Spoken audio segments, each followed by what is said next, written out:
Welcome to the Tough Decisions Network for Entrepreneurs. I'm Dennae Handford, and my wife, Dennae, and I interview successful people sharing stories behind tough decisions that they've had to make along their journey as an entrepreneur.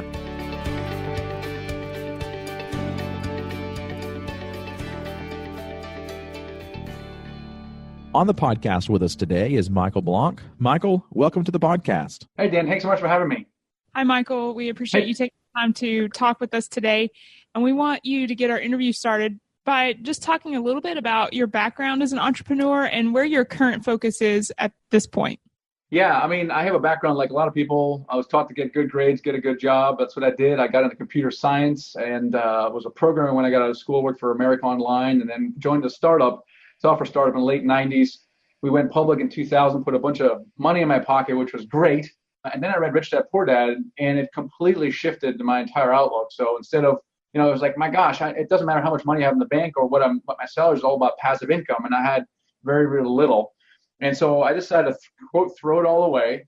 And basically, I just quit my job and just pursued like passive income, everything I could think of. So, flipping houses, learn to trade stocks and options. I took an apartment investing course. But my big idea at the time was restaurants. I was surrounded by a bunch of franchisees, burger franchisees, and they were like, oh, it costs us much to open. We're going to hire a guy, run everything, and we're going to sit back and count the passive income.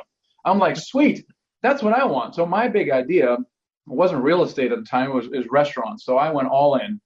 My entire net worth was in these restaurants, and it went great for a while. The recession kind of set us back and never really recovered from that. Long story short, I subsequently lost my IPO millions in the restaurant experience, clawed my way out of real estate, initially by flipping houses. I also then kind of accidentally got into an apartment building, and I was making good money on the house flipping side, but it was a very, very active sport. And meanwhile, this apartment building was sending me mailbox money. I was like, man, I'm never going to get to my goal of whatever it was, $10,000 per month in income, flipping these houses. I need to do more of these apartments. And so that's where I shifted, and I started blogging about it on the Bigger Pockets, and then I created my website. And so today we have one of the largest online training programs for apartment building investing with a focus on private money. We have a podcast, YouTube channel. We have online courses and coaching, and we have live events.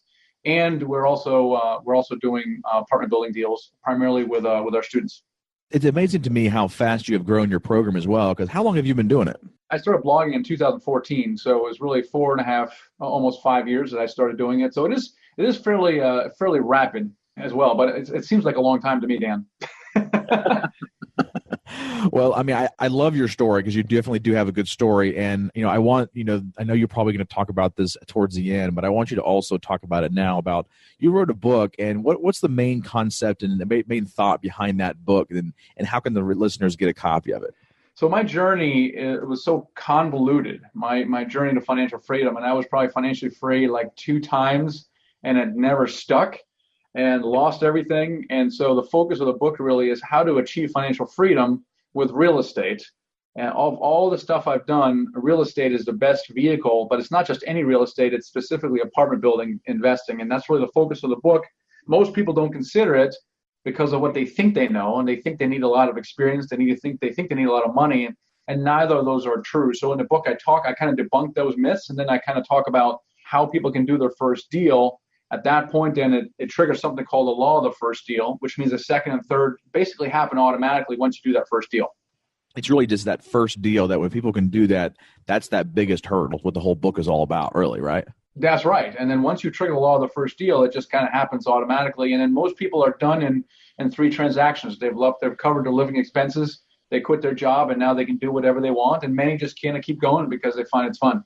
So let's talk about a tough decision that you've had to make along this process that had a not so good outcome. I kind of call it the sore thumb tough decision, and maybe some lessons that you learned through that tough decision.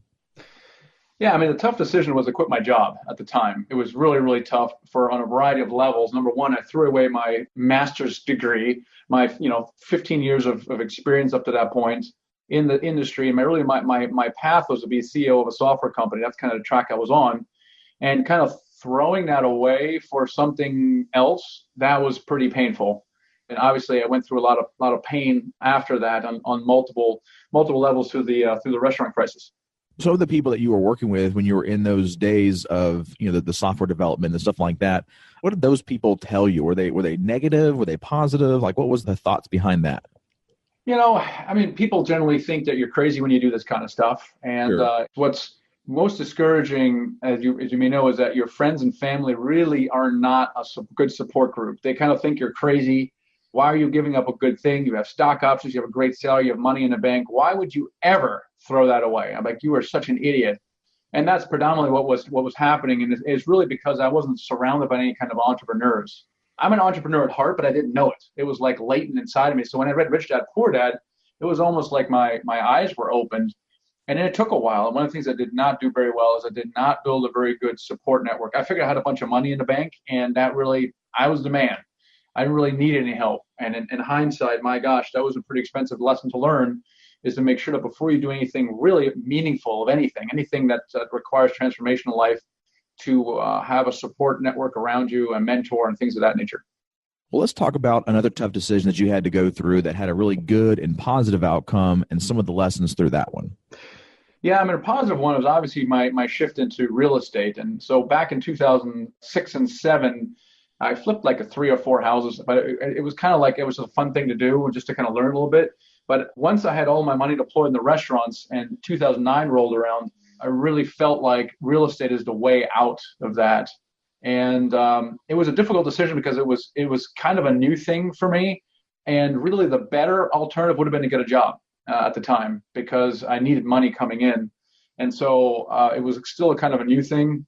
But the thing that I learned that was priceless through that was to learn to raise money, because I didn't have any more. And I saw this giant opportunity with these foreclosures, and you can sell them, and there's a giant gap between them that you can drive a Mack truck through. And I was like, I need to get me some of that. How do I do that?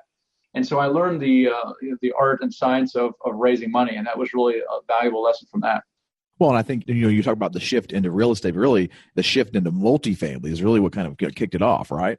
Well, that's true, but the shift really was real estate first. And then it was a matter of degrees at that point. But you're going from restaurants to real estate, that's a pretty big move in general. But you're right. The next bigger decision was to shift from something that was working pretty well, again, abandoning something that was working into something that you think might actually be better, which at the time, I felt really good about the decision. But again, you just never know, right? Every time something is working, and I think my advice to people is, maybe not abandon something that's working, kind of like I did, like cold turkey, but maybe kind of more of a transitionary phase, perhaps. Might not be a bad thing to do. But yes, certainly, that first apartment building that I kind of did put me in the position that I am today. And so I'm very grateful for that decision.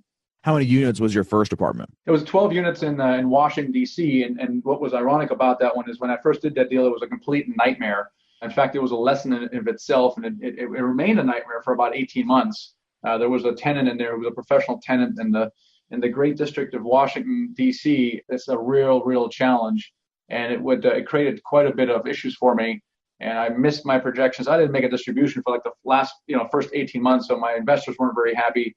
It has a good ending. We ended up selling it 5 years later and actually did make our projections and doubled our money in it. Multifamily has a tendency to right itself given enough time, but it sure was a rocky thing, and it kind of made me second guess myself.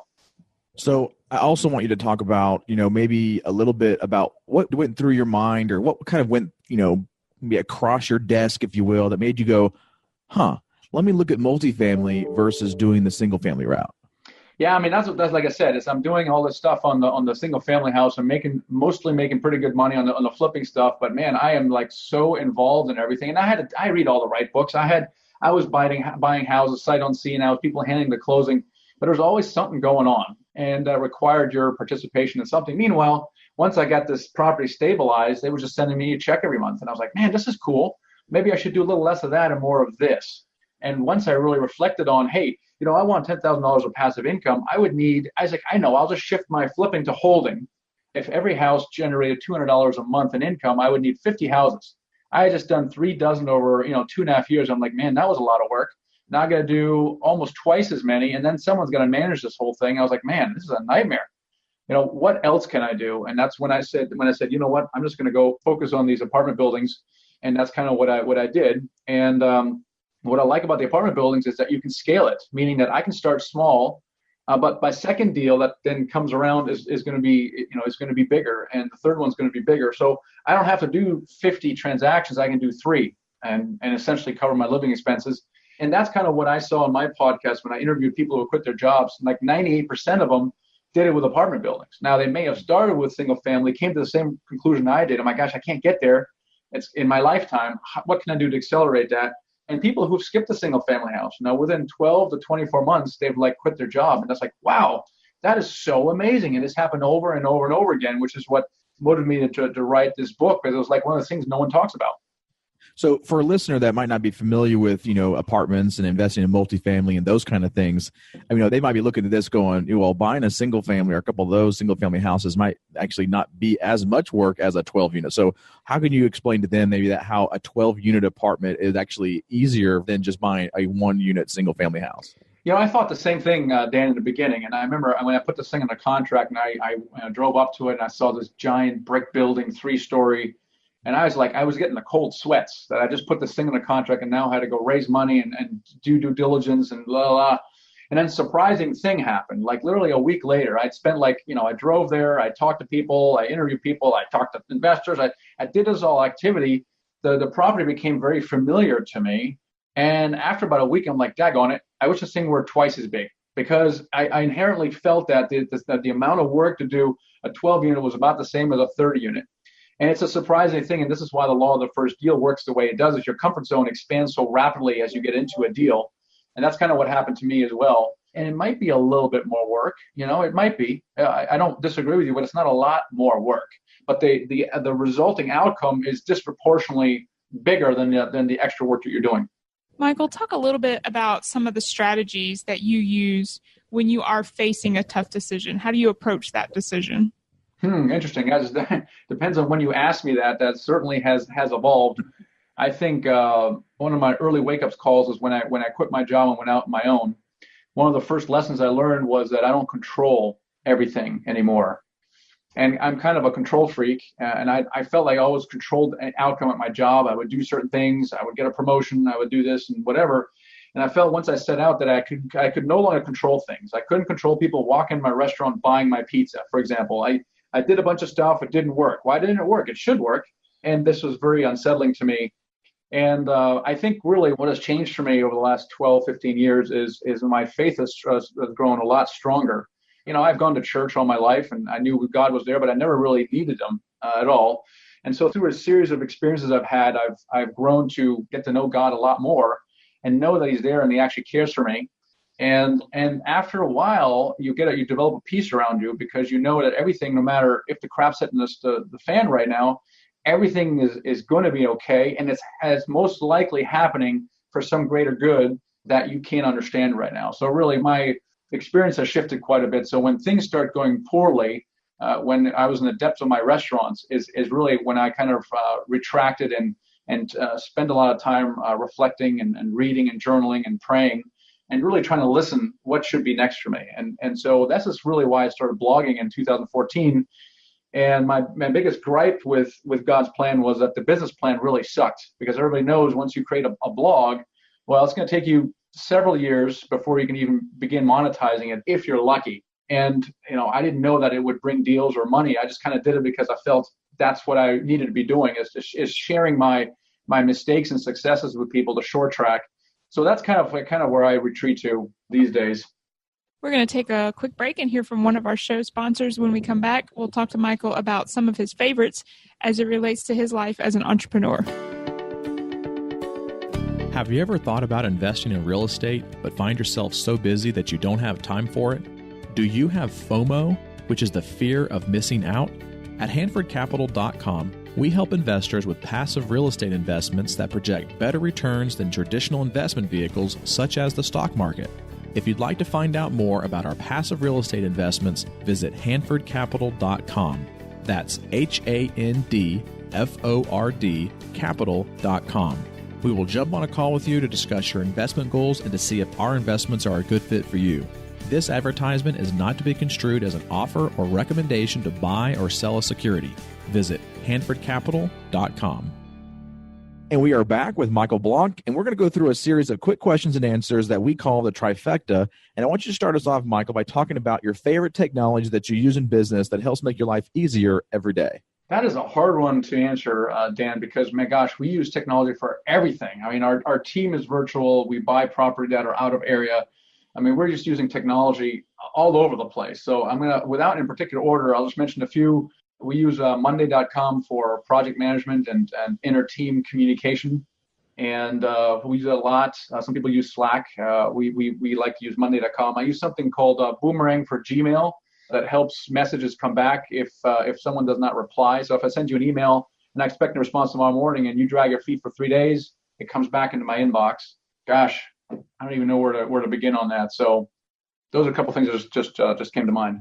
Well, I've never heard of the Monday.com, and I just pulled it up while you were talking, and it looks like a very intuitive software. It is. It takes a little learning curve. The reason for that is because it lets you customize everything. So when you give yourself a blank paper, you stare at it and go, like, what am I going to do with now? I can do anything I want, but what am I actually going to do? And Monday is a little bit like that. So it took us a while to get going. So the learning curve is a bit steep, I think, than some other ones. But now it's something that we couldn't work without. What's a favorite quote that you've heard that has helped you as an entrepreneur? Yeah, it's a quote by Tony Robbins, and it says, it is in your moments of decision that your destiny is shaped. In fact, I have that on a sign behind me. I sent it to some of our coaching students. And the reason it's so important is because I'm curious to see why some people take action and are successful and some are not. And I almost always trace it back to a decision point or the lack thereof. And so that's why that is a very important quote to me. And what is a favorite book that you've read that has helped you make better decisions? Again, hard to answer because I read books constantly. I would say something that I read, I don't know, the last few months was that really made an impact was Gary Keller's, the One Thing, because there's so much going on in people's life. We're constantly firefighting and we feel like we're treading water. And in the book, he kind of helps you crystallize what is the one thing, or in my mind, what are the three things, but the principle is the same. What's really important to you and all aspects of your life, relationships and professionally and financially? What are those three things, or let's say the one thing that you need to do today or this week or 30 days or 90 days, and then basically scheduling time to help you make progress to that. Well, what's the next thing for you right now on your vision or dream board? Yeah, so, it's hard. I'm a very goal-oriented kind of person, and I used to have these vision boards and goals that are 5 to 10 years, and I suppose there's some kind of value to them. I've done less of it the last few years. And I'm just kind of looking ahead to see kind of, what are my customers, my clients, what do they want, what do they need? And then I develop things around that.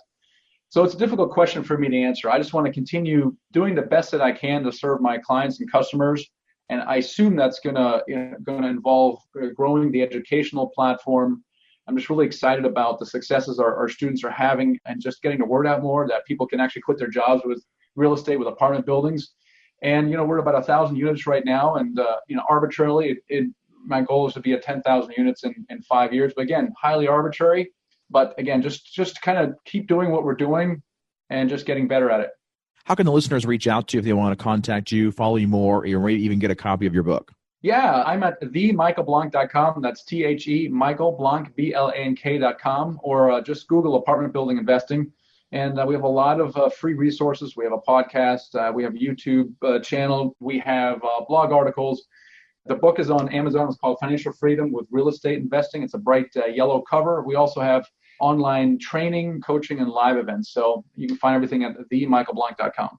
We'll make sure we put all those links and references on the show notes, which can be found at toughdecisions.net. Michael, thank you so much for taking some time out of your schedule to be with us today here on the podcast.